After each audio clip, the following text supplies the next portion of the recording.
right, y'all. What's happening, kids? Hope everybody had a great weekend up here in the Bay Area. PMP getting ready to ride again for another week of hijinks and good times and laughs. Lots of stuff on the plate today, too, to get into.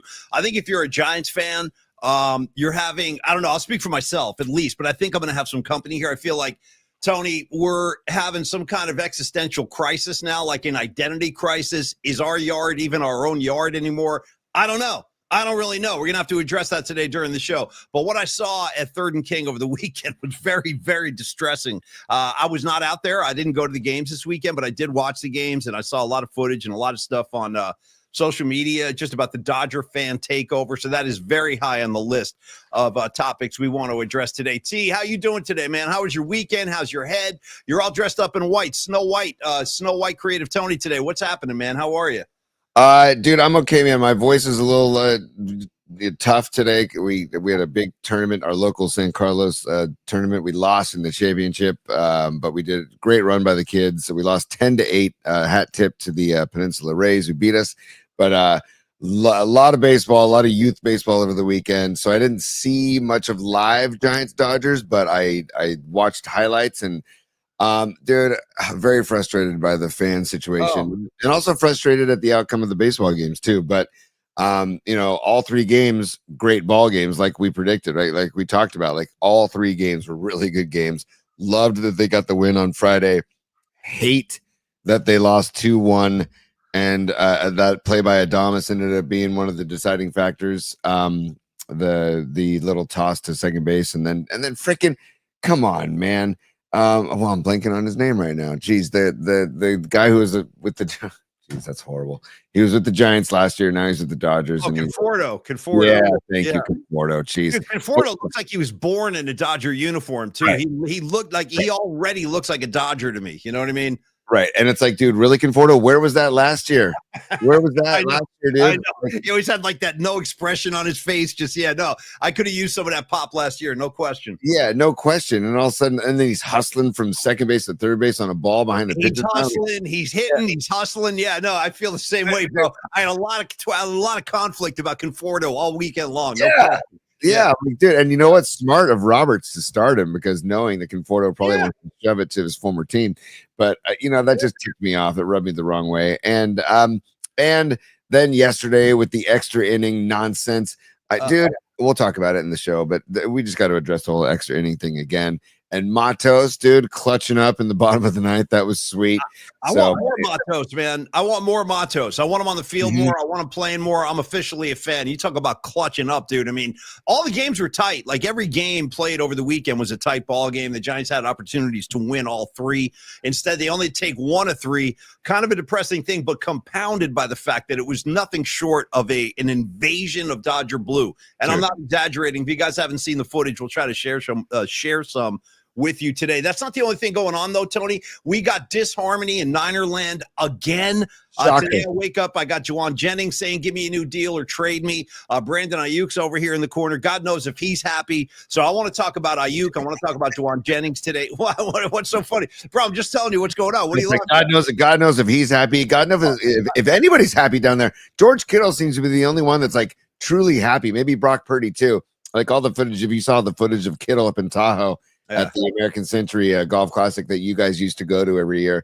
Kittle was having all kinds of fun. Supposedly his crowd was just as big as Curry's. And Curry, don't you love that too, that Curry and Kittle dominated the event? I love that too. Well, I mean, I think Kittle is more of a newcomer to that thing than Steph Curry's been going up there for years. He takes it very, very seriously, dude. Anything where there's competition involved, Steph Curry wants to win. That's why they call him the babyface assassin. He's a killer. He's the nicest guy to ever walk the face of the earth, but he's also a killer. And his interaction with the fans is like worth the price of admission. He always hangs out with people. Patty from Napa. Holy smokes. Okay, Patty, listen, don't even worry about it. She says, I'm very sorry I drunk texted a few of you. I was on that thread. I was part of that. I enjoyed it, Patty. I enjoyed your takes. I enjoyed your you're reminiscing through the years. And I also enjoyed your Linda Ronstadt video of all things. Yes. I got a Linda Ronstadt Yes. video. I'll take that. It's all good, Patty. You're welcome to do that anytime you like, man. That's what the PMP Familiar is all about. You want a drunk text? Text me anytime. It's all good. I'll always read it. Yeah. I prefer a drunk text. I really do. Because they're all text. Yeah, they're always going to be flavorful. They're always going to be like, enjoyable. They're always going to have something worthwhile. So, Patty, I loved it, and I think I even responded to it. Love you, Patty, and you know what? Hey, cheers to you. Bottoms up. I hope we had a great weekend, and I don't know, Paulie. Back to the Giants Dodgers. Yeah. Back to the Niners thing. The whole here we go. We're going into camp yet again with nonsense, with off-field nonsense. And it's like, I'm so torn about this. I don't know how you are, but like, I'm really torn about like, hey, Juwan Jennings, dude, 7.5 mil for a wide receiver 3 or 4 is pretty darn good, dude. And I just wonder how often the agents just sit these guys down and get into their heads and just say, you know what, you need to be making more. You need to, and it's like, I think I hear you. I do. I hear you on that. That's a good question. It's hard to really evaluate who's doing the encouraging in terms of looking for a new deal. I mean, I think sometimes it comes from the player. I think sometimes it comes from the agent. Sometimes it's a combination of both. Sometimes it's a player going to their agent and saying, hey, I'm worth more than this. See if you can get me something better, like around the league. Now, I like Juwan Jennings a lot. So, Tony, if I may, give me some new age corporate speak. Let's put a pin in that bad boy. Okay, we're gonna drop a pin in that S, and let's get into let's get some sponsor love happening today. We got a big week too. We got a big announcement to make right after this. I want to do a Longbridge pizza spot. Then we're going to talk about Stellar Design, Don Peralta's outfit in a little bit, and then we have information now we can share with everybody for the next PMP Familia group outing. So stay tuned. We're going to get to that in a minute. But first, Tony, Longbridge Pizza, our first sponsor, our true love. We love Neil Donardi. We love his food. We love his son, Nico. We love the whole vibe they got going on down there. And that's a big part of the Longbridge experience is the vibe itself, which is why they say come on down to Longbridge and join the Vibe Tribe. Tony and I both card-carrying members, flag-waving members of the Vibe Tribe, and you should be too. If you haven't gone down there and eaten the pizza, I'm going to go down there this week. I plan on getting pizza this week. I'm not waiting around, Tony. It's time for me to strike. So I'm going to head on down to Longbridge and say, see what I'm saying, bro?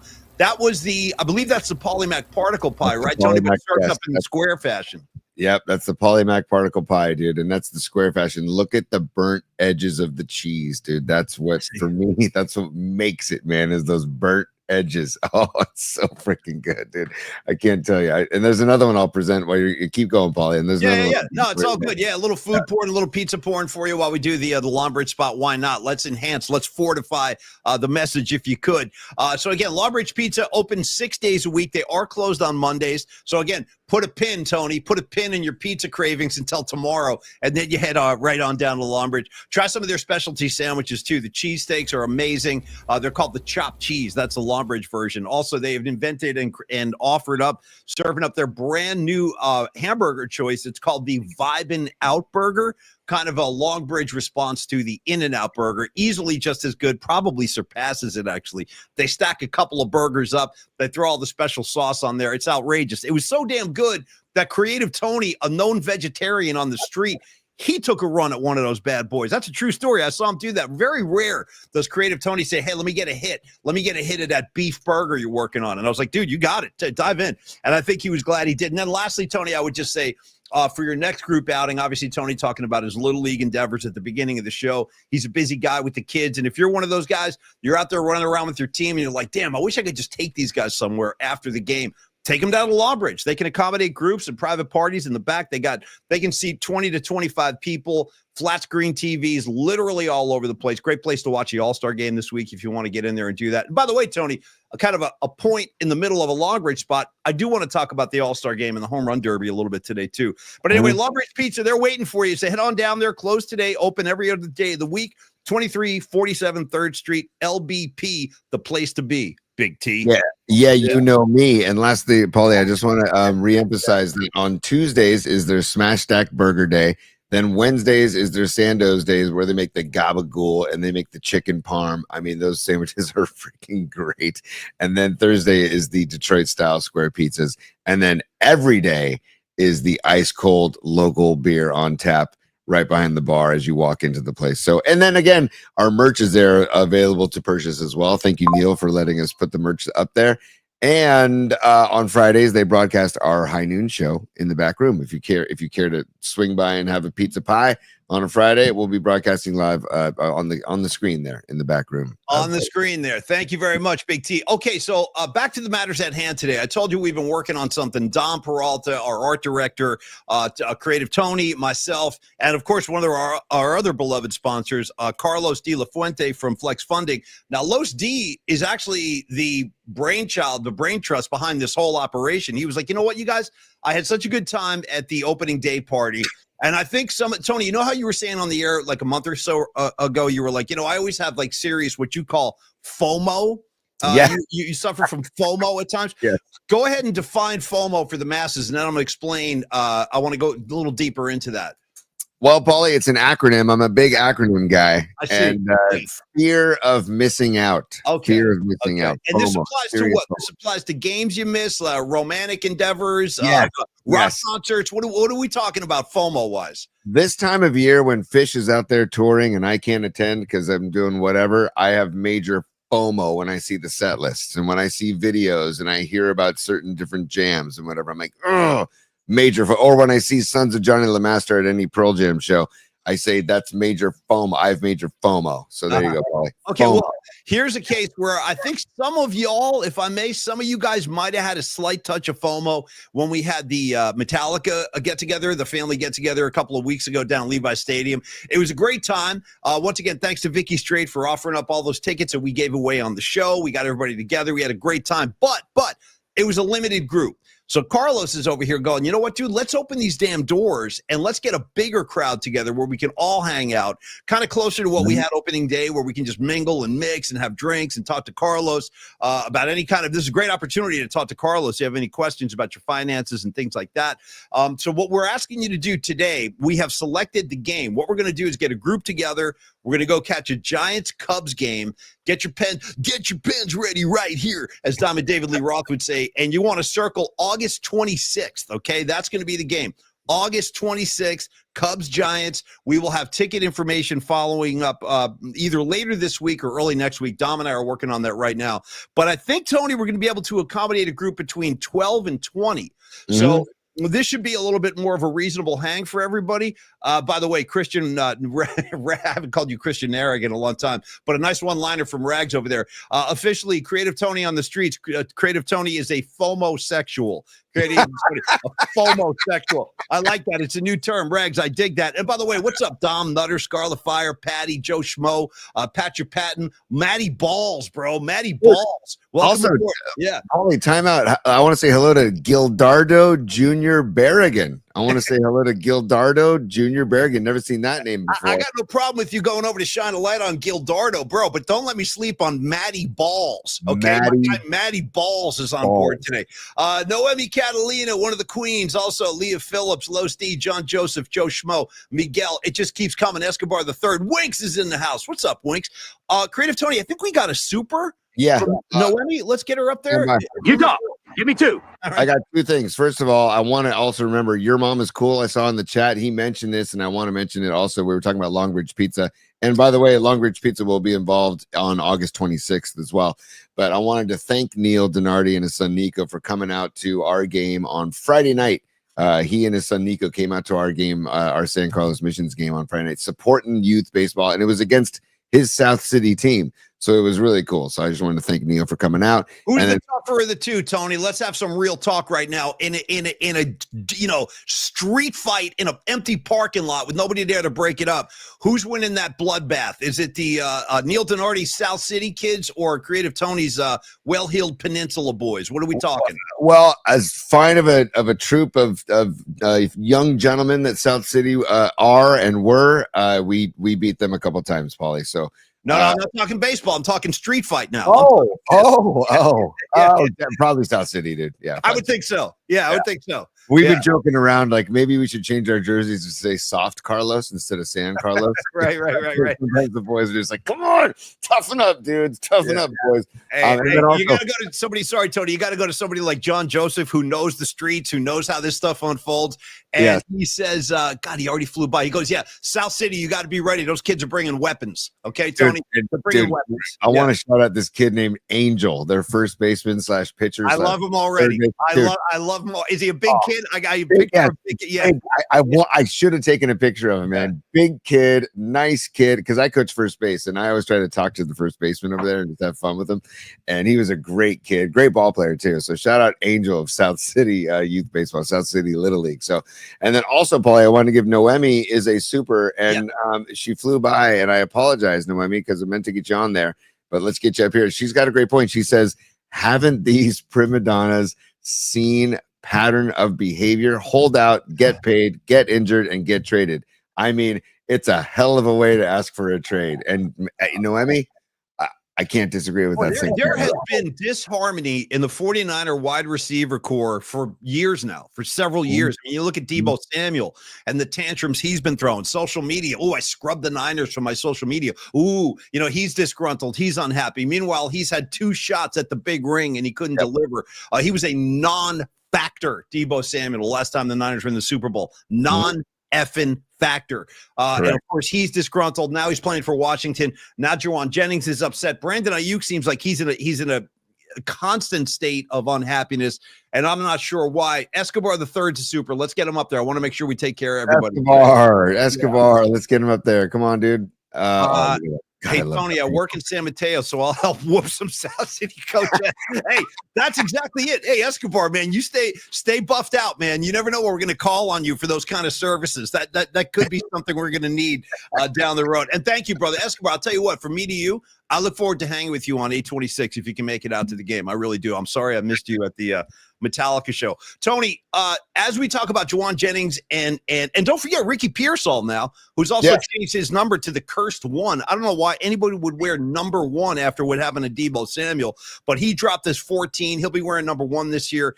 He factors in too. My only thing with Ricky Pearsall is I don't really think we know this kid yet. I don't. We got flashes last year. Right. He seems like he's serviceable, but expecting some kind of monster dominant year from Ricky Pearsall, maybe a fool's errand. I hope he busts out T, but I'm not assuming he's a game changer. So that leaves you with Ayuk and Juwan Jennings. Now listen, I like Juwan Jennings. I do. I like him a lot. In fact, if you were given the choice, Tony, I'll let you keep Jennings or Ayuk. Who are you taking and why? Oh boy. I mean, that was one of our Tony's top 3, but we can just get into it right now. My bad. It's okay. Okay. Well, no. You know what? Actually, Paulie, let's do it. Let's do it justice. Let's do it correct. Let's start Tony's top 3. How about that? Because we can get right into it. Time out. Real quick though, before you start Tony's top 3, I'm going to go into a mild panic here. I got to make sure we have to talk about this Dodger fan invasion. I don't want to let that thing go because I have a lot to say about that. Let's talk about that now, and we'll get back to the Tony's top 3 and get back to Jennings and Ayuk and the other items inside of Tony's top 3. I'm just restoring some law and order. That's to clear the decks, to kind of cleanse the palate. Hold on, the audio palate. All right. You know what, Paulie? Can I have Principal Paulie just restore the order, please? Yeah, hold on one sec, man. Still having some issues over here with this thing, but here we go. This should work. Okay. Ladies and gentlemen, we're now going to talk about the fact that the Giants fans have flown the way of the dodo bird, if there is such a thing, where we now open the floodgates for Dodger Blue. I hate it. It stinks. It's got to stop. Dude, I think I like Principal Paulie better than Satan, but that's okay. It's an acquired taste. Sure, it's to each his own. I love this, even though you don't need to do it. That's the best. That's the best. You know what I mean? Hey, it's for a fact, dude. We're doing visuals too. I want to make sure people know. Hey, Paulie, I hope everybody had a great weekend, at the yard and around the Bay Area. But it could have been better, Tony. It could have been better if we had some of our own fans in the yard. But when you have Willie Adames and Logan Webb make publicly commenting on how uncomfortable they are with all the Dodger fans there, it's become an official problem. And dude, and you know what, Paulie?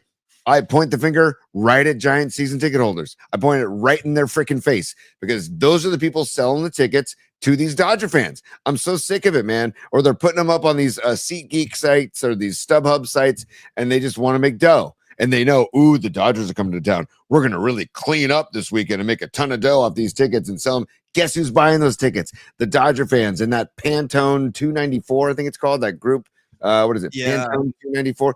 And that whole group of people that come to LA, Pantone 294. And Alex Soto is like the guy who rallies this troop together. And dude, at the end of the day, you got to tip your cap to the Dodger fans who rally, because it's kind of like when Niner fans take over SoFi for Rams games. But dude, hey, Giants fans, what the hell? Like, Paulie, can you give me a what the hell? Do you have a what the hell available? Yeah, I do. As a matter of fact, I'll give you some Grodin. I got what the hell. Absolutely. What the hell? What the hell? Yeah. I got to say one more time. What the hell? What the hell? And again, I want you to use your keen listening skills when you got to realize Charles Grodin is commenting. And if you listen, it's Robert De Niro crowbarring his way, breaking into a car. Listen carefully. What the hell? What the hell? Yeah, you hear him. He's breaking into a car. Okay, anyway. That reminds me, Paulie, real side note, that reminds me of when you did the Tim Ryan bridge to bridge spot. Yeah. And we had the sound of the weights hitting the floor. Remember that? Dude, one of my favorites. Do you have access to that, dude? I'd love to get somewhere. Yeah. No, that's what. Yeah, that's right, bro.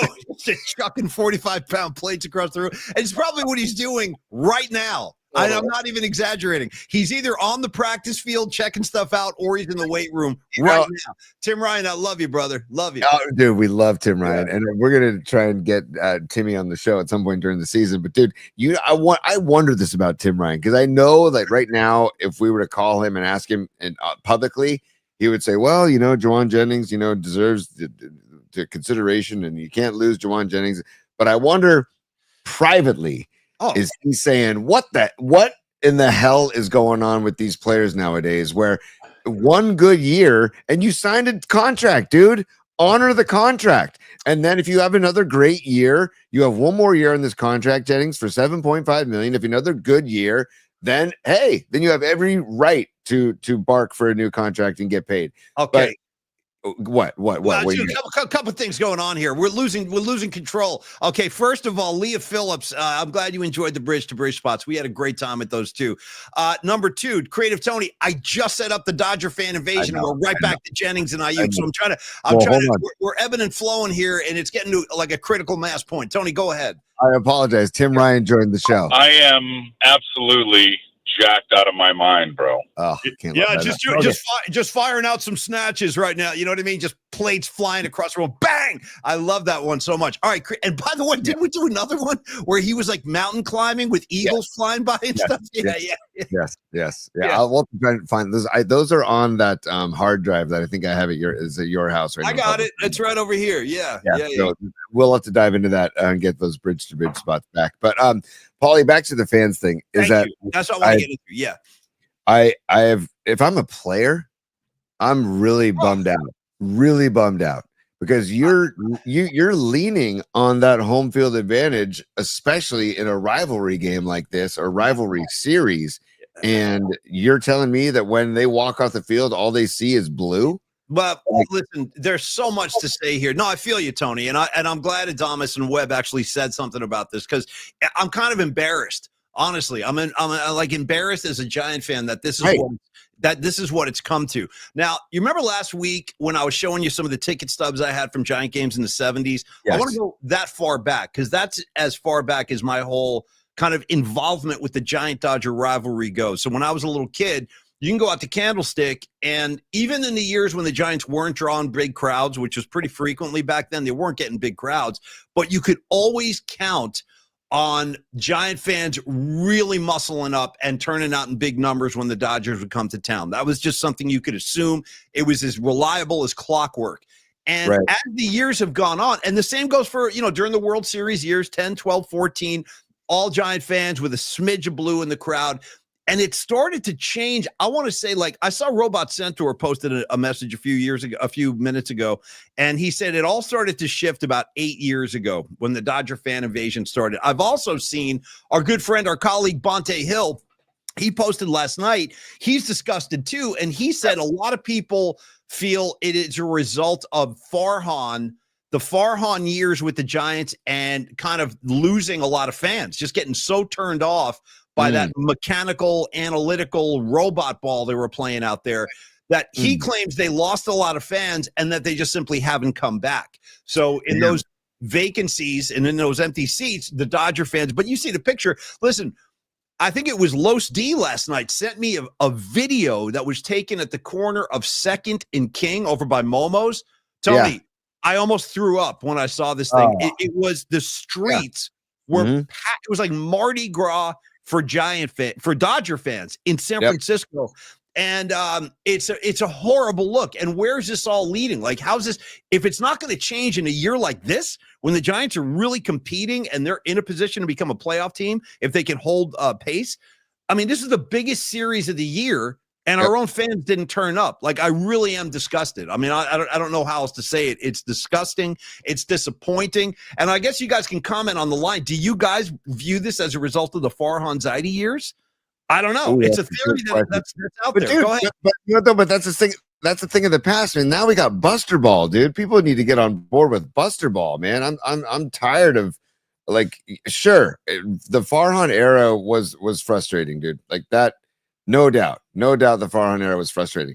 But I'm just very upset because that's it. Like you said, embarrassing is the right word, Paulie, but also disgusted. And this is think about this back in the 2010, 2012, 2014, when it was like a sea of orange and black. I mean, it was so, and you couldn't find a ticket, right? If you were a Giants fan. And that's our home game, like our yard. That's what it's supposed to be. Yeah, that's why it's called a home game. Yeah. Right.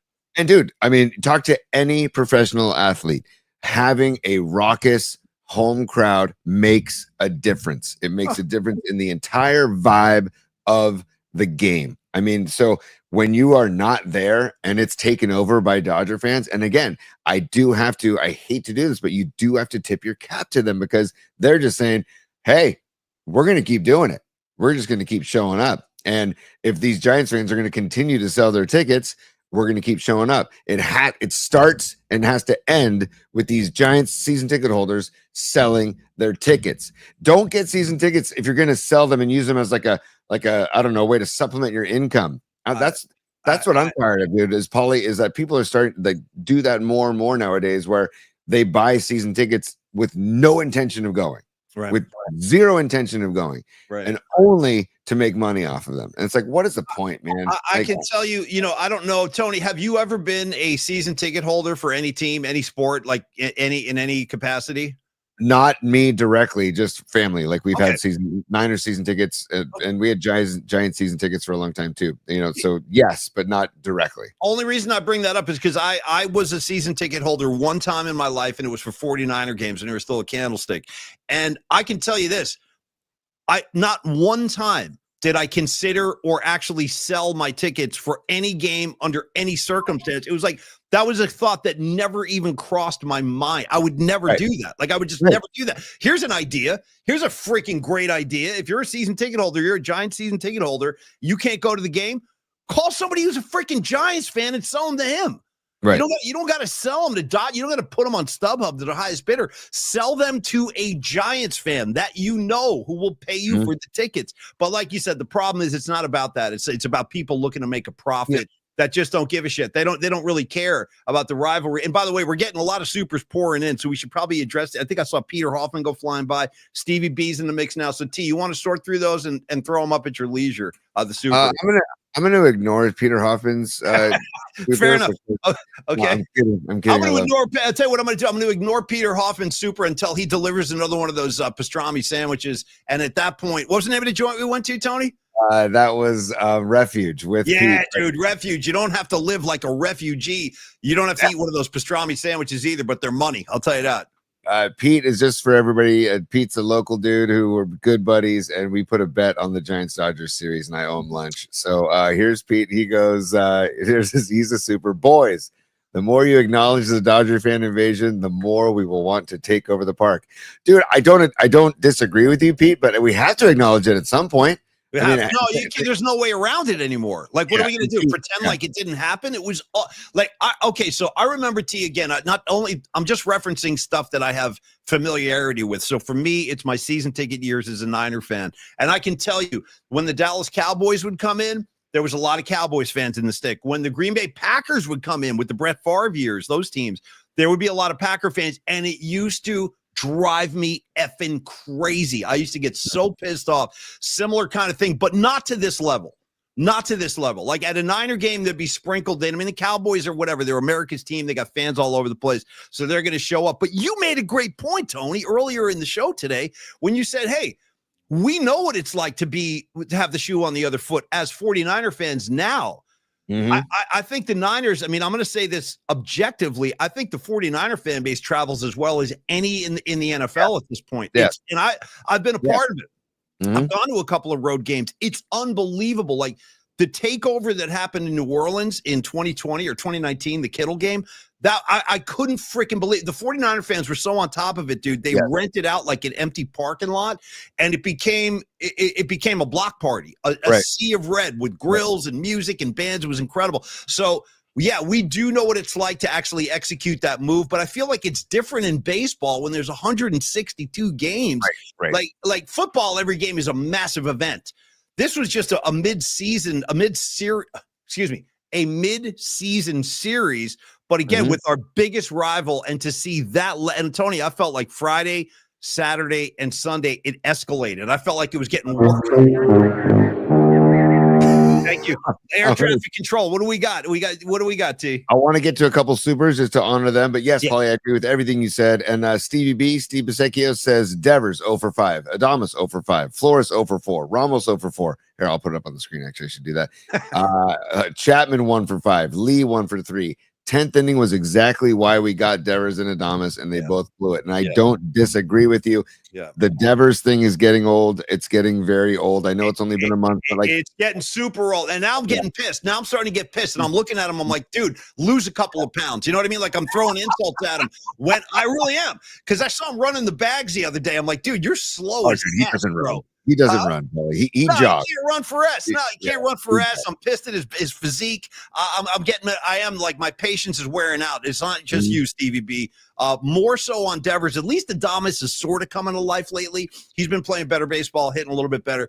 But the Devers thing is driving me freaking crazy, T. It really is. It's crazy. I mean, I will give him credit that he has had some really good at bats, but dude, the product, I mean, he's not producing. He's just not producing. And so I sure hope in the second half, and by the way, it's not the second half, it's like the final third or whatever. There's like 65 games left. I sure hope he gets his rear in gear, as they say, and turns it on in the final 65 games, because they need him. They absolutely need him. And Buster, I'm not going to say Buster's a bad judge of talent, because the guy was a great hitter in the American League. He's been a great hitter in the American League. I do wonder sometimes if National League pitching is better than American League pitching. I do wonder that. But another super, Paulie. Pine Needle. What's up, Pine? The solution is real fans buy season tickets. That would be a great solution. That's a good starting point. Yeah. Right. You know what also would be a great solution, Paulie, is let's go back. Let's cut off all the StubHubs and the Seat Geeks. And let's go back to just old school scalpers, dude, where, you know what? Fine. There's a secondhand market. There's a second market out in front of the Oracle Park, but the scalpers can approach Giants fans, right? And they can sell the tickets directly to Giants fans. They can see who they're selling the ticket to. And if the Giants fans want in bad enough, they'll pay, right? I mean, it's just the whole StubHub SeatGeek scene it makes it so easy for fans to, not even fans, they're not fans, for season ticket holders to offload tickets. I got to say that I love everything you're saying. I got to be totally honest with you, Tony. I miss the days of the scalper. I was actively involved with scalpers. I scalped my way into so many shows and so many games. In fact, Jeff Winkler, Winks, my buddy, dude, you remember at Madison Square Garden, one time I scalped tickets for a Springsteen show in the year 2000. Bruce did a 10-night run at Madison Square Garden. He was ending that tour. And I went up to a scalper on the street. The guy's like, who needs tickets? Who needs tickets? I'm like, I need 2. And I'm like, what do you got? And he shows me what he got. And he goes, hey, they're behind the stage. I'm like, perfect. Give me them. So because that is a secret just to share with all Bruce fans out there. If you ever get a chance to sit behind the stage at a Bruce show, jump on that, bro. You're practically on the stage. And anyway, that night at that gig, I'll never forget this. Bruce Springsteen sang Spirit in the Night, and he sang the entire song lying on his back on the stage. He was laid down and saying, "Oh, it was a trip."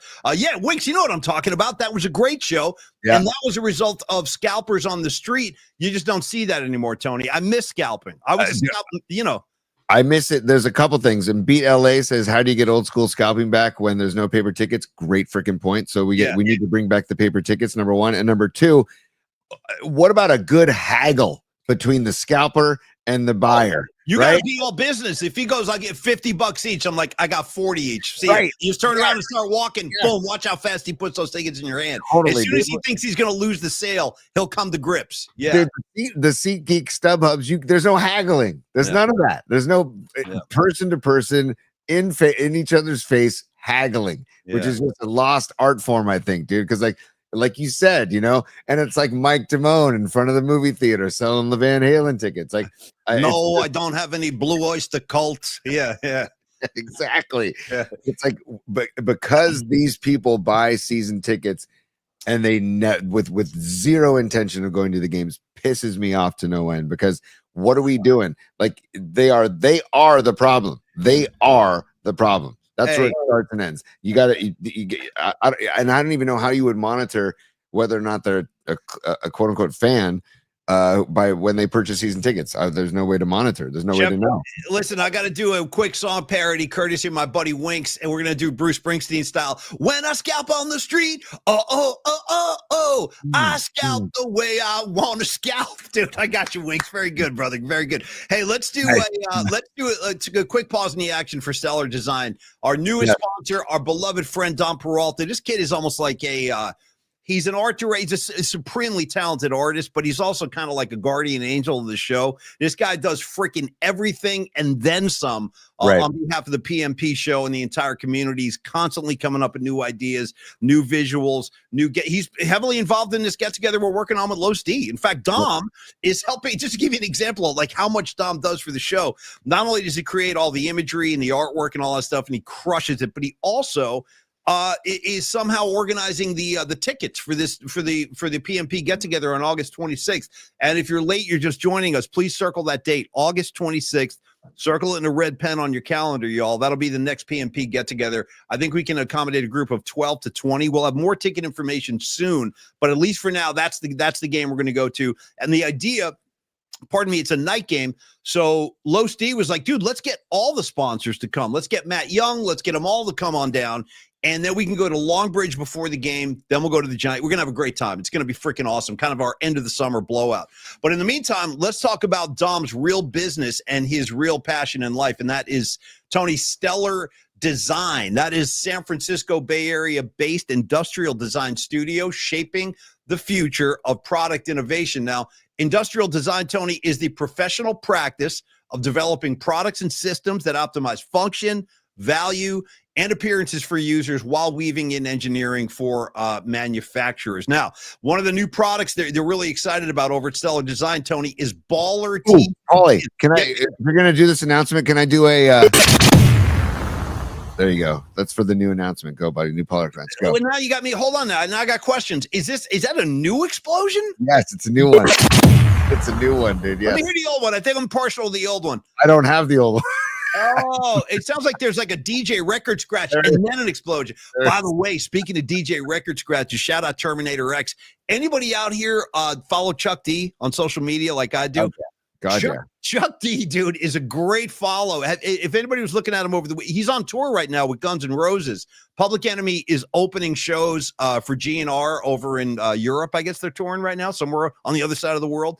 And Chuck D is like, hey, man, I got to get back into roller skating. So, dude, all weekend long, Chuck D was posting videos of himself roller skating. I'm like, I freaking love this guy. Yeah.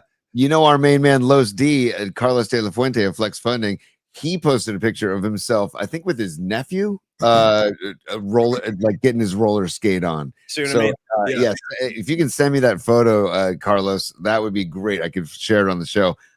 Dude, I grew up a roller skater. We had a place called and we're going to get back to Stellar Design in a second, but I grew up at a place called the Rolladium. Shout out the Rolladium. Yeah. Rolladium was incredible. We would go there. I tried to like do the backwards skating, and all that stuff, and I could never do it. I can But teach you how to skate backwards. That's one of the few things in life I know how to do. I can skate backwards. Okay. Nice, If anybody nice. needs that kind of coaching, come see me. It's actually, Tony, if you can snowboard, you can definitely skate backwards. It's Okay, just about all right. shifting your weight. It's not that hard. Yeah. Okay, because You're an athletic young gentleman. You could do that. but man, did I love it! Like doing the crossover as you're turning, right? And Yeah, getting your speed, and, the hands behind your back, right? As you're trying to get like How about, faster. how about like posing while you're like crossing? Yeah. You can do. How about the Yeah, you know what I mean? Tony pointing at the masses, just kind of like skating by, like, woo! Yeah. dude? How about the move where you get down on one leg and then you straighten the other leg out? Like that's a badass move. Sorry. Sure. Back to Stellar Design. I didn't even get a chance to tell you about Baller TV, but now I got another diversion while we're in the middle of this Stellar Design. And Dom, hang on, I'm coming back to Baller TV in a second. But let's not forget, if you really are a roller disco enthusiast, 7th Avenue and Fulton Street every Sunday, right in Golden Gate Park. That same dude, I don't know his name, but the guy, there's like a kingpin figure who plays disco songs, and they just get like an impromptu group of skaters. It is so much fun to watch. You don't even have to participate. Just go burn one and watch these guys skate. It's a great time. All right. Anyway. They bring out big speakers on wheels too, and they put them in the corners of that area, and it's a big ass rectangular piece of blacktop and dude, people get funky in there on their roller skates. And that's my San Francisco. You know what I mean? Yes. Not the scooters, not these tech bros dumping crap on Dolores Park. I'm talking about roller disco in Golden Gate Park. That's why I'm here in San Francisco. That's the kind of San Francisco I'm looking for. All right, Tony, Baller TV Cam. Let me tell you about this. Baller Cam turns your iPhone into an AI-powered sports camera. Get more information at ballercam.com. This is a program. It's been in the works for over 4 years. In fact, October 28th, 2021 was the start date. They have designed and engineered the entire product development from sketch, Tony, to mass production. Yes, dude. And from breakthrough consumer electronics to life-saving medical devices, Stellar merges cutting-edge technology with stunning aesthetics so your product looks amazing and works flawlessly, Paulie. Okay, once again, founded in 2014, they guide ideas from concept to production through prototyping, testing, and then launch, Big T. Dude, and look at this, Paulie. I'm going to share some images of the products here in a second, but also they don't just design products, they create meaningful connections between people. The connections, Paulie. It's all about the vibe, all about the connection between people and brand. Whether you're a startup launching a new product or if you're a Fortune 500 company expanding your portfolio, Stellar delivers tailored solutions that enhance user experience and drive business success. Visit Stellar Design at stellar.design and make design impact. Contact Stellar Design, contact Dominic at stellar.design, or call or text Dom Peralta 650-796-3144, 650-796-3144, Paulie. And here's I'm going to give some images of the products. These are some of the products that Dom and Stellar Design have designed. So it's very, very, that looks like, a killer lock. Like you turn a lock and like something that's actually like sexy. That's like a sexy lock. Look at that thing. Anyways, and then you got, these are all things that Stellar Design has designed. So, I mean, look at that toothbrush, dude. Are you kidding me? We got to get this to Dr. Young. Yeah. Dude. Nice. That's like a robo brush. Yeah. Look at that thing, man. Wow. Dude. Okay. So yeah, I'm just get this to Dr. Young. Yeah. No question. Yes.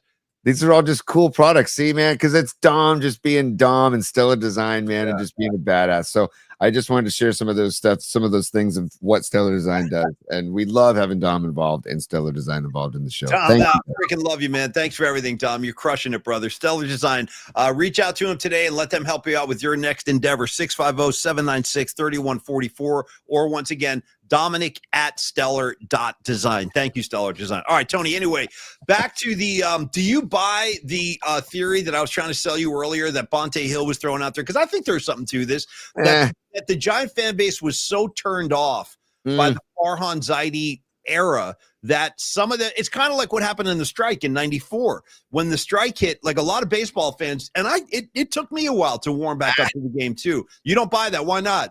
Because what is the fan is the root word of the word fanatic, right? And you know what? To be a true fan, you got to ride the roller coaster, man. You got to weather the storm. You got to take the ups and the downs. You can't just go there when it's good, when everything's just great. You know what? That is called a bandwagoner. And I know a lot of bandwagoners, but I'm not one of them, man. And I love the game of baseball, and I love Giants baseball. And I'm going to be a fan of the Giants baseball product, regardless of who's in the front office, because I love baseball. Me too. And so sure, you can blame Farhan, but dude, also some of the players on the starting lineup that are doing well for the Giants are Farhan gets. So we can't forget that. You know what I mean? These are players that Farhan brought to the team. So sure, you can try to blame Farhan, but I don't think that has enough legs for me to stand on, because I just feel like that's the past. Also, now it's Buster Ball, dude. How could you not want to come to the park and see a team that Buster Posey is assembling and the architect of that roster? Yeah. I feel Buster's putting this team together. I put my faith and trust in Buster to put a good product on the field. I like this kid. He just drafted a shortstop out of Tennessee over the weekend for his first ever draft pick. Supposedly this kid's a great hitter out of Tennessee. I'm excited and Buster was a shortstop in college. Don't forget that. So I think Buster played every position on the field at one time or another. Yeah. But he was a shortstop in college, and then that's how much of a badass Buster Posey is he basically was a shortstop in college, then became a catcher his senior year, and then becomes a Hall of Fame catcher. I freaking love guys that do stuff like that. I'll never forget this. When I still lived on the East Coast in Jersey, I remember when Kevin Mitchell came into the bigs. He was a rookie with the New York. He won a World Series with the 86 Mets, Kevin Mitchell. And that year, I mean, no one's going to remember this except guys like me, maybe Winks and Rags would, because they used to watch Mets games too, is that Kevin Mitchell, I recall him playing infield, obviously playing outfield. And Tony, I don't even know if you know this, but in 86, Kevin Mitchell occasionally caught. He caught some of the Mets staff. And he was like, and his attitude was so amazing. He was like, yeah, I'll do whatever you guys need me to do. And he was good. He was like good at every position. How about this, dude? Do you remember when Pablo Sandoval was a Giant early in his career? Dude, he caught Zito a few times. Do you remember that? Yes, I do. Yes, I do. So I love guys that are diverse like that, and they're multi-dimensional in terms of what they can do on the field. But anyway, let me bounce another theory off you. And I'm pulling this one from the newlywed Scarlet Fire, Bonnie, one of our favorites. She said earlier in the show, some of the reasons for the Dodgers having such a monstrous fan base at this point is because of the star power. Yes, they're bringing like massive names to the table from Shohei Ohtani on down. Mookie Betts, you can go all day. It's like an all-star team. Do you because there is some perhaps validity to that you didn't see Dodger fans taking over when the Giants had Barry Bonds and Jeff Kent, like MVP caliber guys. You didn't really see Dodger fans taking over when the Giants were winning World Series, and they had marquee star power. Tim Lincecum, 2-time Cy Young Award winner, Buster Posey, MVP. Like, they had true stars. Right now, I mean, I think Logan Webb is an all-star. He's a name a lot of people know, but I don't think he's like a household word or a household name level star like somebody like Shohei Ohtani. He's just not. He's a great player, and he's ours, and we love him. But do you buy into that, Tony? That's part of the reason our support has waned, is we just don't have the star power? No, I don't buy into it at all, because, again, if you are a freaking baseball fan, you have a great opportunity to not only see your Giants play baseball, but yes, a chance to see a once-in-a-lifetime type of player like Shohei Ohtani. You get to see Mookie Betts, Freddie Freeman. You get to see, those three are the ones that really stick out to me. But also, Teoscar Hernandez is a great player. That kid Paez is a good player. Like, you have a chance. So, sure, the star power is why the fans might try to travel to other places, because they know that this is like, a short window of time where these players are going to be all together. But, dude, as a Giants fan, let's go see Shohei's coming to the yard. Let's go see Shohei and take on the Giants. That's why the Giants fans should be going to the games. Even more reason they should be going, because it aggravates me to no end, man, that these people are so greed. It all goes back to greed, dude. Paulie, if you really want to talk about it, it goes back to greed and more money. I need more money. I need, I'm going to be a season ticket holder and never plan on going to a game because I'm greedy and I want to make more money on these tickets, and I'm going to sell them to whoever goes to the yard. I don't care. Those are the same guys that are dumping scooters on the street and littering in my beloved Dolores Park. Correct. Same guys selling their. I'm telling you right now, I know the type. You know, Paulie, I'm a responsible scooter rider, and I park them responsibly, and I don't appreciate litter. that. I appreciate that. If you're going to scoot around town, don't leave them lying all over the street. Somebody's grandmother could trip over that. Come on, pick up your rest. That's what I'm saying. Like I said, be a fan, be a true fanatic, Yeah. and ride the wave of a team. It's fun. I'm proud to say that I went through the Chris Cohan era of Warriors basketball to like weather that dark storm, and it feels more rewarding. I think you enjoy it more when you go through the downs of a team and a franchise. And so it's easy to just be like, oh yeah, the Giants are winning, let's go to the yard. It's like, you know what? Remember those nights at Candlestick when it was like 5,000 strong? I miss that, dude. I would give anything for a night like that right now. Bringing a blanket out to the stick in August, I miss it. I really do. I know. So it really ticks me off, man. And so I'm hoping at some point, like the Giants fans, you know what's going to happen, Paulie, is the Giants need to go on like a tear, and they need to have a really hot, second half, final 65 games, and maybe the fans will jump on the bandwagon again. Because unfortunately, it's all about the bandwagon now. Unfortunately, it sucks. It just freaking it's all about the bandwagon. I don't know. Just ticks me off. It's very difficult to stomach. All I can say is, man, I really hope this comes to. There's got to be a stop put to this on some level somehow. Because again, the footage I saw yesterday that Los D sent me of the Dodger fans in the street, not even on the sidewalk, Tony, in the freaking street outside of Momo's, like I've never seen anything like that. Put that picture up again of the bleachers, Tony, if you could, that you had up earlier, just to give you an idea. If you're away, maybe you're in Tahoe, whatever, you didn't see what happened over the weekend. But the Giant fans essentially surrendered the yard to Dodger fans in a way that I didn't think would ever really be possible. Look at that. I see like one Giants fan, maybe two Giants fans in this picture, bottom right corner. Game, man, that's a freaking Giants home game right there. Honestly, God, Paulie, look at that section. I can count like maybe 5 Giants fans in the bottom right corner. And if I was to zoom in, you might be able to find more. But I mean, that thing is overtaken by Dodger fans. And again, you have to tip your cap to them because the same way the Niner faithful go down to SoFi. But it drives me freaking crazy, dude. And like you said, football is different because it's 17 games. It's more of an event. Yeah, every game is so important. Yeah. And the other thing is, Tony, just to be fair, I guess we should remember also that Giant fans have executed a very similar move. You remember how many times they used to take over Petco Park in San Diego, dude? It was borderline abusive. The amount of Giant fans that would just roll into San Diego just without any regard for Padre fans or what they were. And again, they were way down. This is pre-Tatis. This is pre-everybody. But those years, they were really the World Series years when the Giant fans would just say, hey, you know what?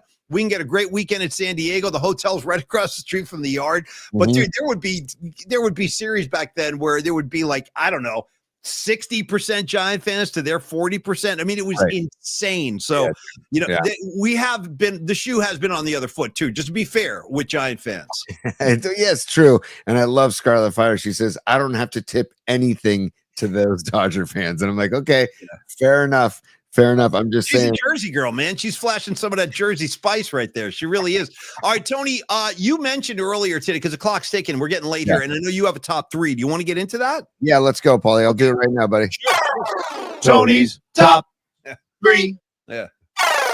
Tony's top 3. Tony's top 3. All right, my brother. What's up your sleeve today? What do you got on the docket, as it were? Team? Well, dude, we can do a speed 3, a speed TT3. I love shouting out JT the Brick. He's one of my favorite human beings I've ever met in radio, and he do Speed Brick.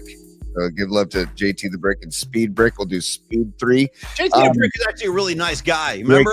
We all worked in the same building for a while when we were on the Ticket 1050. A couple of years when the Raiders were, they had their home on the Ticket 1050. We were the flagship. If you were a Raider fan, an Oakland Raider fan, those were some good years for you. Because the Rich Gannon-led Raiders were a really good team. They did go to that one Super Bowl and get their asses kicked, but at least they went.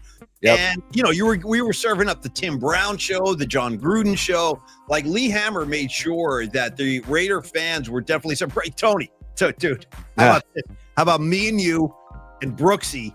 Okay, in Jack London Square for the freaking Raiders rally, Holmes, on stage. I'll never forget this. You want to talk baptism by fire? I'm a Niner fan for starters, and I'm standing in front of a sea of freaking Raiders. But you know what? Thank God those guys embraced us. Man. They were really, great. They really let us in. They accepted us on our own terms. They're like, hey, these guys are Niner fans, but they're cool. But I got to tell you, so pretty intimidating to stare down the barrel of like 10,000 bloodthirsty Raider fans. Yep. And I don't know if you remember this, Tony, but we went out there and the players were late arriving. And Tony Salvador kept saying, "Yeah, get out there, just do some stand up. You gotta kill some time." I'm like, "What am I gonna do to these? I can't. It was insane. It was insane. Anyway, we had a good time that day. With Jerry Rice rolled in with all the other guys. But anyway, I took you off the top. I'm sorry, Tony. Go back. No, we're good, man. Tony's top 3, and it's fun. And those Raider rallies were a freaking blast, dude. They were so much fun. But just going into we talked about Juwan Jennings earlier in the show. Yeah. Now he wants a new contract, even though he's guaranteed. Everybody wants a new contract. You know what I mean? I'm not making a big deal about it. Tony, where's my new deal? You know what I mean? Also, you know what? Like, how about you write a new contract, Juwan, but if you suck ass this year, then you make like half of what you were gonna make. You know, like that's what I mean. Like these contracts, these guaranteed contracts, what's the motivation? Hold on, Paulie. I know that football is the roughest sport out there besides hockey, and I know that like these players put their lives on the line, literally, like they do with concussions and broken limbs and all that stuff. I mean, the risks are significant. Yeah. But $7.5 million for 1 year of football is for a wide receiver 3 or 4, depending on injuries. Is pretty damn good in my opinion. And you know what? If you go out and you kick ass, fine, ask for a new contract. But my question to you, Paulie, is now it's like the Brandon Ayuk, and I saw Matt Mayoko posted something last week about that Ayuk is maybe ahead of schedule and might be ready to go earlier in the season than anticipated. Yep. Jennings or Ayuk, if it came down to it, Jennings or Ayuk, what would you do? I'm probably going to piss some people off when I answer this, but I'm going to take Jennings, and I'll tell you why. I'll tell you why, because he had a really good year last year. I think he just missed that 1,000-yard mark, right? Didn't he just come short of that? But he was right there. And the other thing is he's inspired. Like, I think Jennings is a motivated guy. Like, he's still building his rep in the NFL as an accomplished receiver, which I think he achieved last year. But Brandon Ayuk is just seemingly in a perpetual state of unhappiness. And like, it's just worn me out, dude. Like, I get it. Ayuk, and I was a big Ayuk fan. I just want you to know that, Tony. I was championing that dude. Like, if you go back to the early days of Shanahan drafting him, or John Lynch drafting him, coming out of Arizona State. We heard about how athletic he was and what a great player he was. And then Shanahan immediately put Ayuk in his doghouse. Remember that for the first couple of seasons? Then Ayuk really becomes a legitimate, I would say almost a number one receiver, the number one. He becomes like a number one option, especially because Deebo Samuel became so disgruntled. But now, like, the fact that Brandon Ayuk is still unhappy in some capacity is a massive turnoff for me. I want guys that want to be part of the 49ers. I want guys that want to play here and are inspired to the cause at hand, which is winning a Super Bowl, which is, I mean, the window is going to close at some point. So, like, my whole thing now is like, that's what I said with Deebo. Dude, if you don't want to be here, just go. Go, man. I don't want to hold you prisoner, and all this pouting and social media nonsense. So I would take Juwan Jennings right now. That's just me. I don't know how you guys feel about that, but I think he's a little bit more of an inspired player. What do you think, T?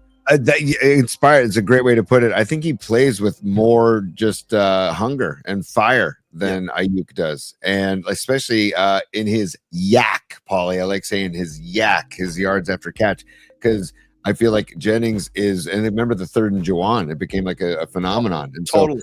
I would he had some good games last year. He definitely did. Yeah. But and I saw Robot Centaur saying, all these guys deserve to try and get paid, while they can, because the career windows are short and everything. But dude, he is getting paid. He's getting paid $7.5 million for being a number 3, or I think on the roster technically he's a wide receiver 4. So getting paid $7.5 million as a wide receiver 4, I don't know, but it could be a 3, or I feel like he's trying to capitalize on the situation with Ayuk and the unknown with Pearsall. But it's like, dude, you're getting paid. You're already getting paid, in my opinion. But I would take Jennings over Ayuk because of just flat out hunger and desire. I feel like Ayuk has become more of a prima donna. I feel like he's become more of a problem than an asset. I remember when the Niners, I mean, we're going back to the 90s, but it's significant because this is the last time the 49ers won a Super Bowl. I can't believe I got to say this. 1990 F4 is the last time the Niners won a Super Bowl. But when they brought Deion Sanders in, I'm pretty sure Jerry Rice took a pay cut to accommodate that. I think Steve Young might have taken a little bit of a pay cut too. Like, guys are ready to sacrifice for the betterment of the mission at that point. And I wish there was more of that mentality today where guys are like, you know what, man, I'll do whatever I have to do to get us across the finish line. And I'm just burnt out on disgruntled Niners, whether it was George, not George Kittle. I'm sorry. It was Deebo Samuel. It was Trent Williams. All these guys holding up. Nick Bosa. Yeah. Nick Bosa. And by the way, if you want to look at Nick Bosa's numbers, bro, they have been. I'm just throwing it out there, man. His sack total, which is what we pay him to do. Yeah, you can disrupt the run and drag down a running back every now and again. But dude, I'm paying you to sack the quarterback. Those numbers are significantly down. Right. If you don't believe me, just look at his stats last couple of years. They have been declining. So I need Bosa to step up. But all these guys unhappy. Oh, I'm unhappy. Pay me more. You know what, dude? I'm burnt on it, T. I'm burnt on it, man. Unbelievably burnt. And Mark Graves says Jennings, he's reminding us that Jennings was happy last year after he signed that contract. It's like, that's how quick it turns. And I do have to blame the agents as well. I think the agents are so they see blood. You want to talk about greed? You want to go back to the whole underlying theme of greed? They see what? Blood. Yeah, they see blood in the water of like, now we got to jump on it. And they get into these players' heads who are just, I don't know. I feel like there needs to be a happy medium somewhere. Like, and I feel like Jennings had that happy medium with signing that contract. And then again, if he goes out and kicks ass this year, dude, more power to you. Go make even more than what you're making now. Couple of quick agent riffs for you, T. And I'm amazed I'm even coming up with one or two, but I got a couple for you. All right, greatest moments in the word agent's existence. One, Blue Oyster Cult, Agent of Fortune. Is that right, you guys? Agent of Fortune. I'm going way back on BOC. And then number two, comedically, this is totally done tongue-in-cheek. I love this kid. We just had him on the show, so don't think I'm like attacking him at all. But shout out to Larry Krueger, Agent of Satan, Tony. Agent of Satan. That's just for you. You know what I'm talking about. Because when I think about Satan, the Dark Prince, I think Larry Krueger. And apparently I'm not the only one. Not only was he an agent of Satan, he was a messenger of Satan. And I mean, dude, well, shout out Bob Dylan, Wicked Messenger. Tony, go ahead. That's why I got fired, man, is because of that whole thing. Anyways, and that was so just the people that don't know, Larry Krueger. That was one of the times you got fired. That was like, let's not confuse. That was one, because you and I have been in and out of that joint a few times. Yeah. That was one in the series of firings that went down over the year. As far as I'm concerned, bro, if you haven't been fired from KMBR at some point, I don't know how legit you really are. Like, you got to get fired at some point. That's how I view it anyway. No question. But Larry Krueger called the Giants a bunch of brain dead Caribbeans swinging at slop, and then he said that Felipe Alou had cream of wheat for brains.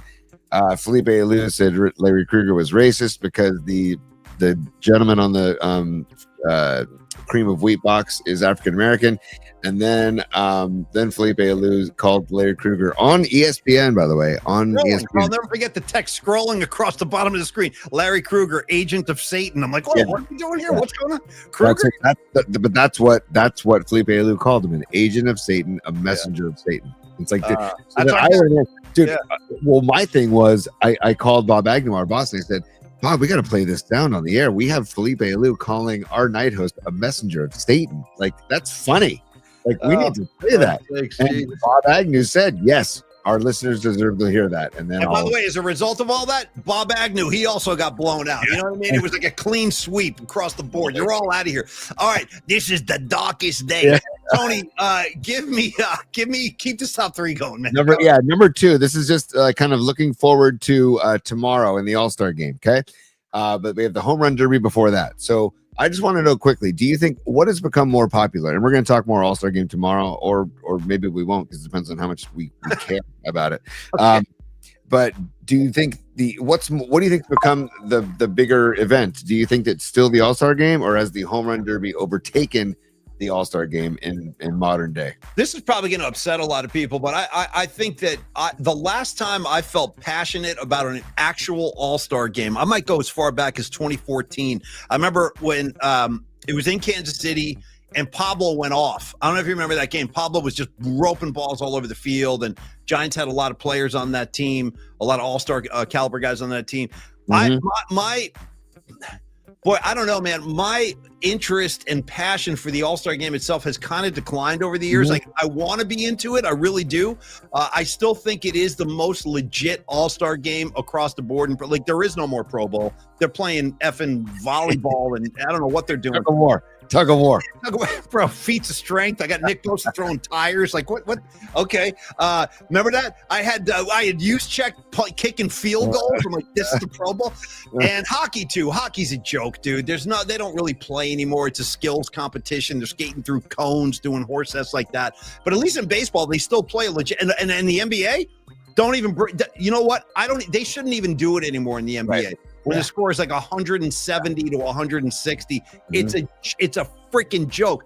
Because we grew up watching like Larry Bird not wanting to lose to the Western Conference and vice versa. Like Magic Johnson didn't want to lose an All-Star game to Larry Bird's guys. Like they really were into it back then, but they're all such great friends now. The whole thing sucks. So long way of saying the baseball All-Star game is still like the last bastion of competition, but it's a great question. I think there's more emphasis and interest now in the home run derby. Yeah, I just have to gauge the public. I think more people are into that than they are to the game itself. That's how I'm viewing it. How do you feel, T? I totally agree with you, Paulie, because of launch angle and all that exit velocity has now become such a big stat in the game. I think people love the home run derby.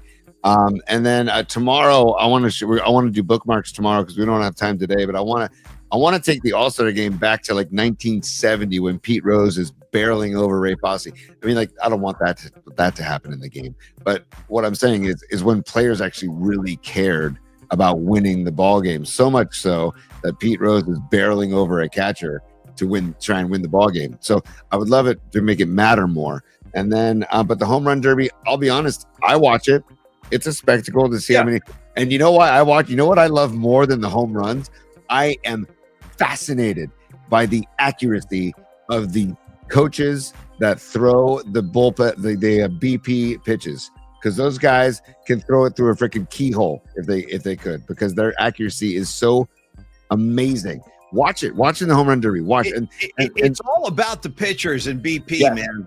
I learned that through the Take a Cut challenge. Like with the years we would have a good pitcher, I made contact, I hit the ball. There were years when we had bad pitchers and you're like lunging for, it sucks. Like it's all about the guy delivering the ball. And we do have a couple of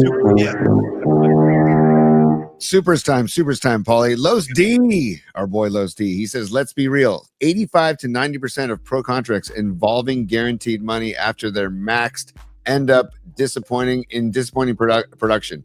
It's the con that keeps giving. It's Los. Yeah. Couldn't have said it better myself, man. Could not have said it better myself. Thank you for the super, brother. And I love that Expos hat, by the way. Thank you, Los.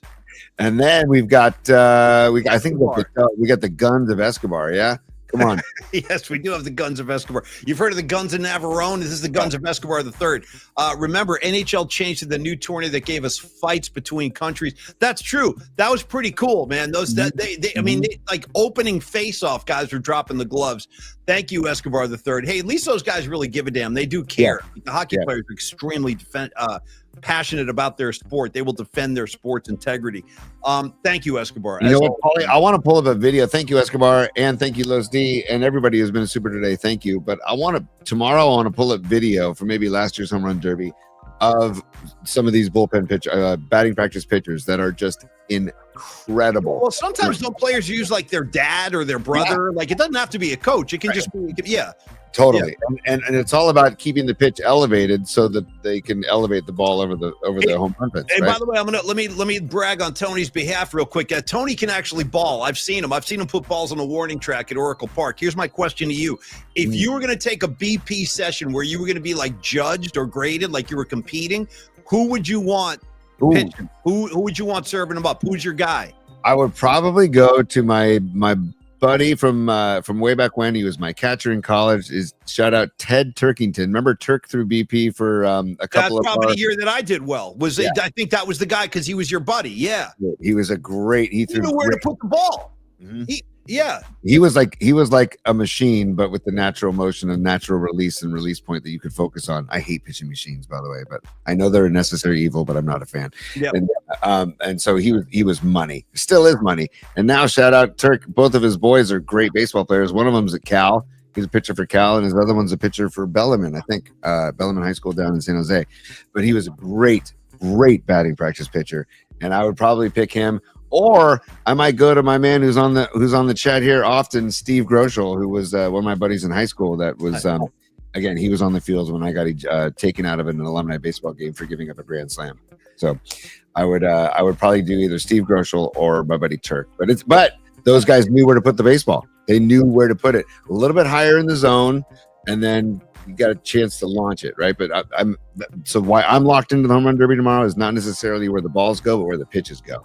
Hey, T, just a quick comment in the middle. I know we got to wrap in a minute, too, but I want to say, always great to see new faces on the board today. And for those of you listening on Spotify and Apple Music, and we can't make eye contact, thank you for dropping by. Thank you for supporting the show. We're always glad and happy to have your company. But I got to say, seeing new names right in front of us is always cool. Shout out to my new guy, Matty Balls. And then, Tony, anybody named Balls is going to be friendly with us. And then, secondly, did you see this other guy, Tony? Leg of Lamb. Yes. Leg of Lamb in the house today. Welcome aboard, brother. Great to make your acquaintance. Hey, Paulie, also on Instagram. I want to go over to IG Live because we're over there every day too. We got J.Ronimo21, Sock R Bull or SOC R Bull. Yep. We got AK Bell. We got Rich P. Brow. Those are a few people checking in on Instagram Live, Paulie. Stone Foxes listen over there too. Longbridge Pizza listens over there or watches over there too. So thank you everybody on Instagram Live for checking us out as well. And also don't forget on YouTube at Polymax Particles. Please like and subscribe. And also, Paulie, we got to get to number 3 before we wrap the show. Are you ready for number 3? Timeout. I would be, but Nicky DiFrancesco just drove the lane, dude. We got a Paisan alert. Throw him up there as a super. We're going across the globe now. He goes, oh, listening in Milan. Bro, when I went to Italy, I landed in Milan. I remember, shout out. I landed in Milan too. You got to land in Milan. You start in Milan and you go from there, and there's no wrong turn. No matter, we went up north. I did the north extensively. Incredible. Best food I ever had. Best people I ever saw. The only thing missing was American music. Everything else was great. But Nicky DiFrancesco, brother, enjoy your time in Italy and taste the olive oil in every village you go to, because they take great pride in their olive oil, and you're going to have a great time. Nicky DiFrancesco, thank you, brother. Thank you. Yeah, and Nicky D, if you do what I did last time in Italy, have gelato after lunch, have it after dinner, every day, just wherever you are. Just go get local gelato wherever you are, because it's so unbelievably good. Oh, dude, and have an affogato if you can. Go get an affogato. Have you ever had an affogato, Paulie? I've had it all. Yeah. Affogato is the best way to consume espresso, in my opinion. So, and what Dub City's a super as well. Any chance I could get Paulie as Satan doing a DLR impression, talking about how much he hates Sammy Hagar? Well, I can give it a shot. I don't know. I want to say, too, one of my great things about Dave and Sammy is anytime he talks about Sammy Hagar, he always calls him Sam. He won't call him Sammy Hagar. Well, a couple things about Sam Hagar. All right, let me try here. I don't know if this is going to work. We're going to try it, though. You request, I'll deliver. All right, Dub City, hold on. And I'm going to base this on actual David Lee Roth quotes about Sammy Hagar. So here we go. Here comes one for you, Dub City. Special delivery from me to you, from Satan to you. Lot of people. That was great. This is great. Hold on, man, I'm sorry. Dub City, thank you. I got to gain my composure. I'm already thinking myself. I'm going to Dub City, thank you for this super. This is great. Here it comes. Here it comes. You know, a lot of people say, what's the difference between Sam Hagar and Diamond David Lee Roth talking to you right here? Diamond Dave, Sam Hagar writes songs like, how do I know when it's love? Love comes walking in. Love's some kind of alien. And I, Diamond David Lee Roth, ain't talking about love. I hope that worked for you. I don't have that. I ain't talking about love right here. What are you gonna do? What are you gonna do? Yeah, Steve's got the gig with Beat LA, brother. Me and you both. All right, man. Let's give me number 3 in the top quickly. Paulie, number 3. Over the weekend, did you see Klay Thompson's new girlfriend? Oh, Megan Thee Stallion. You know what? Listen, it's time to give. Listen, we got to give this guy. He's one of the greatest Casanovas of the 21st century. And you know what?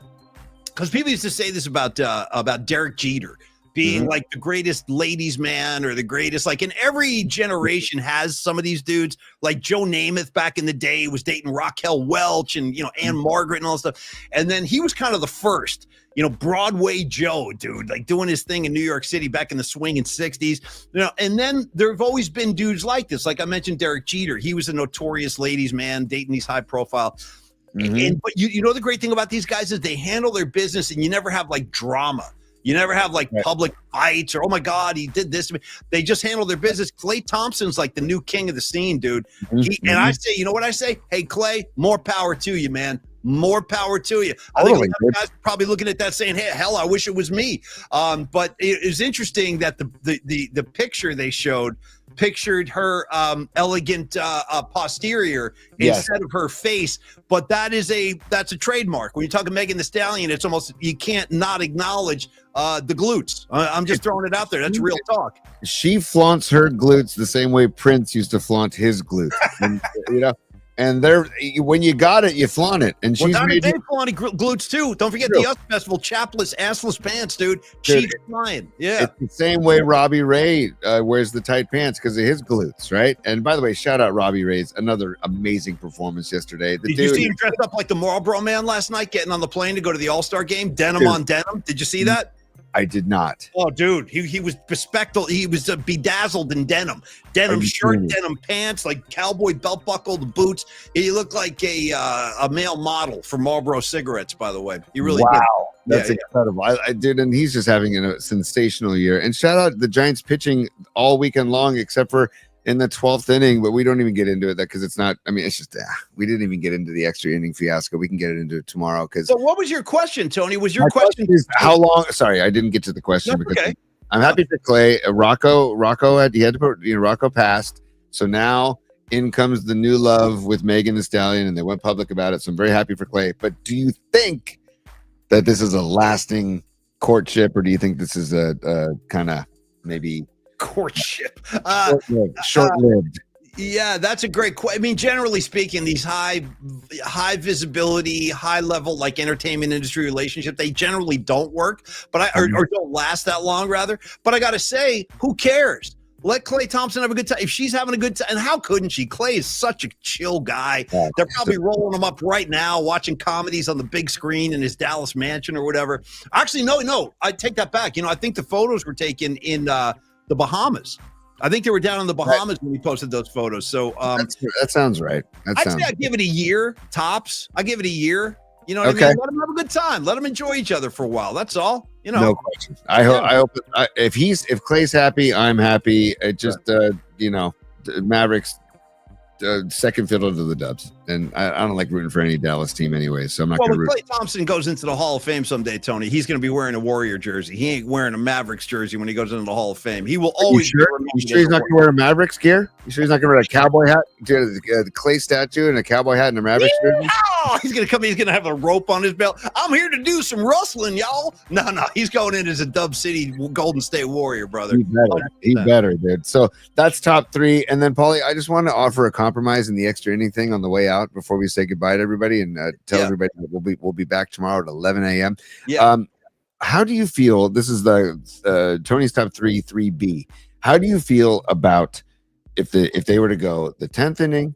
And my dad and I were talking about this yesterday. The 10th inning and the 11th inning, no ghost runner or no runner on second base. And then if it gets to the 12th, then you can put a runner on. But give 100% them much better compromise than this mutant horse ass they're doing right now. Because what they're doing right now isn't baseball. Right. It's not. And that's my big objection, like with the NHL and how they have shootouts. I freaking hate shootouts. It's one of the biggest turnoffs I've ever experienced as a hockey fan. And I'll tell you why. because you're no longer basing the outcome of the game on competition. It becomes like a skills contest. It's one guy skating in on a goalie. It's a one-on-one matchup to determine a game.